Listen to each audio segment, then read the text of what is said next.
Okay, let's dive into this. Welcome to today's explainer. Now, we are opening up a tactical dossier on a covert intelligence mission that honestly reads exactly like a fast-paced spy thriller. It's all detailed right in our source material. We're looking at what's been dubbed Operation Kill Saeed, which was this meticulously planned multi-phase espionage operation aimed at infiltrating one of the absolute most heavily guarded targets in Pakistan. So, think about it. How do you actually target an enemy who is hidden away behind an entire nation's security apparatus? It's an absolute logistical nightmare, right? Well, today's explainer breaks down exactly how an intelligence agency allegedly pulled this off, plotting their way deep into enemy territory, literally layer by invisible layer. And this brilliantly illustrates the sheer geopolitical gridlock that birthed this whole mission. So let's rewind a bit. Following the horrific 2611 attacks back in 2008, the U.S. really pushed the UN to designate the target, Hafiz Saeed, as an international terrorist, but China used its veto power to block it. Under immense global pressure, Pakistan claimed, hey, we've put him under house arrest. But here's the catch. Intelligence agencies discovered the truth. He wasn't in a jail cell at all. He was stashed away in a highly secure, secret location. And because Pakistan couldn't officially admit he was just walking free, he became legally untouchable. But tactically, this created the perfect window for a covert strike. All right, so let's get into phase one, the Dubai infiltration. According to the dossier, an Indian agent reportedly operating alongside Israeli Mossad intelligence couldn't just, casually walk across the border into Pakistan. He needed a completely untraceable cover. So here is how you build a ghost network from scratch. Step one, the agent stages a fake accident, purposely landing himself in a Dubai jail for a few days. Step two, while he's on the inside, he identifies a desperate Pakistani citizen who was just jailed for petty theft. Step three, posing as this wealthy, super devout businessman, the agent bails the guy out and fully funds a luxury real estate business for him right in the upscale Johar town area of Lahore. Step four, the agent mandates that this unwitting proxy has to visit local mosques 5 times a day. The real goal here? Gathering human intelligence. And eventually, this slow-burn groundwork totally paid off. The proxy reported that the main target, Saeed, was visiting a very specific mosque to pray. Boom, the target was officially located. So, with the target locked in, the mission shifts into high gear with phase two, procuring the tactical assets. The intelligence gathering phase was over. Now the agent actually needed lethal means, and the source describes this frankly chilling level of psychological infiltration just to gain access to the military elite. Operating under his fake Pakistani identity, the agent targeted a brigadier's daughter. Knowing she was deeply mourning her late mother, the agent would go visit an adjacent grave, totally feigning immense grief. He ruthlessly manipulated those emotional vulnerabilities to bond with her, and eventually, that gave him a direct line into the absolute highest levels of the Pakistani military apparatus. Now, what's really interesting about this slide is the sheer scale of what happened next. 150 kilograms. By using the connections he forged through the brigadier's daughter, the agent managed to pull off the seemingly impossible. He procured 150 kilograms of military-grade RDX explosives directly from the Pakistani army itself.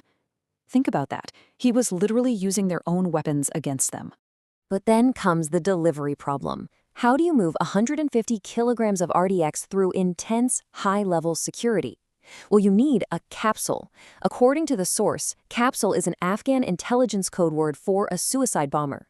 And to find one, another intelligence asset honey-trapped a Taliban journalist, one who secretly harbored a deep, deep hatred for Pakistan, and tricked him into facilitating the purchase of a capsule.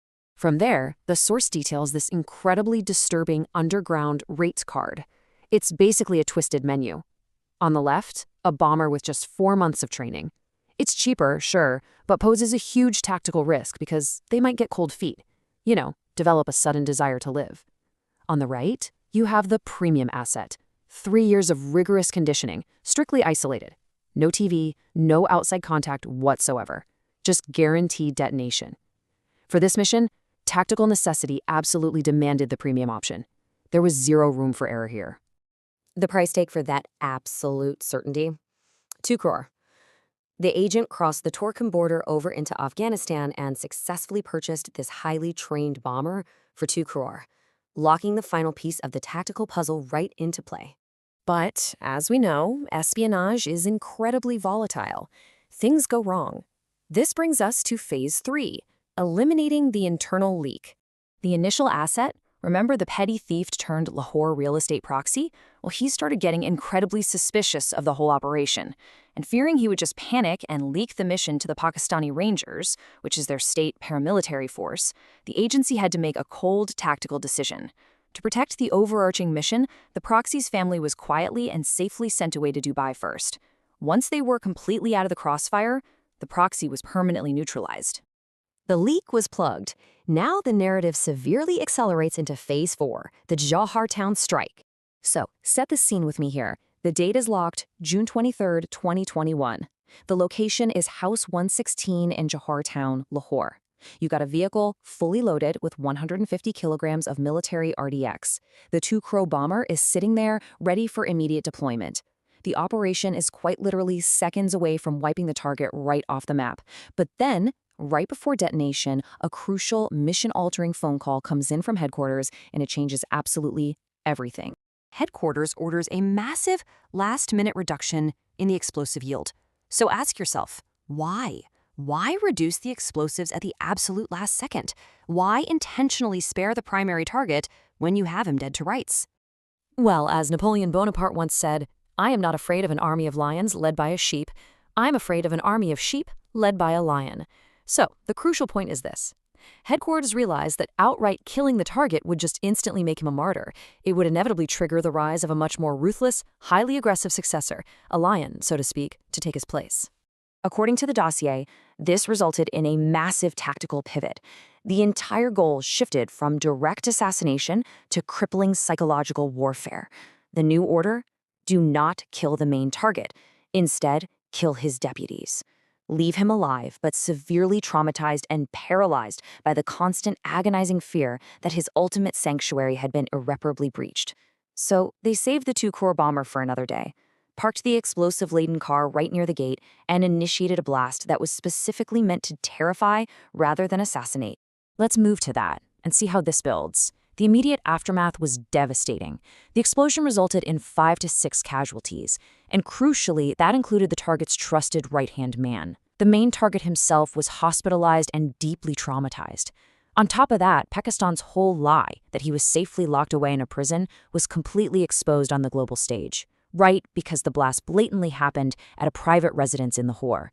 The end result, the target hasn't made a single public appearance since that day, June 23, 2021. And the long-term organizational damage? It was severe. According to the source, the militant organization Lashkar-e-Taiba, or LET, is now commanded by a terrified, significantly weakened sheep. This has severely frustrated his highly ambitious second-in-command, Laqui, who desperately wants to take over but just can't do it without triggering a massive internal conflict. The source also points out that this whole situation has sparked a growing internal rebellion and immense friction against the Pakistani military leadership. They are now heavily burdened with protecting a completely paralyzed liability. Which leaves us with this final, truly provocative thought to ponder.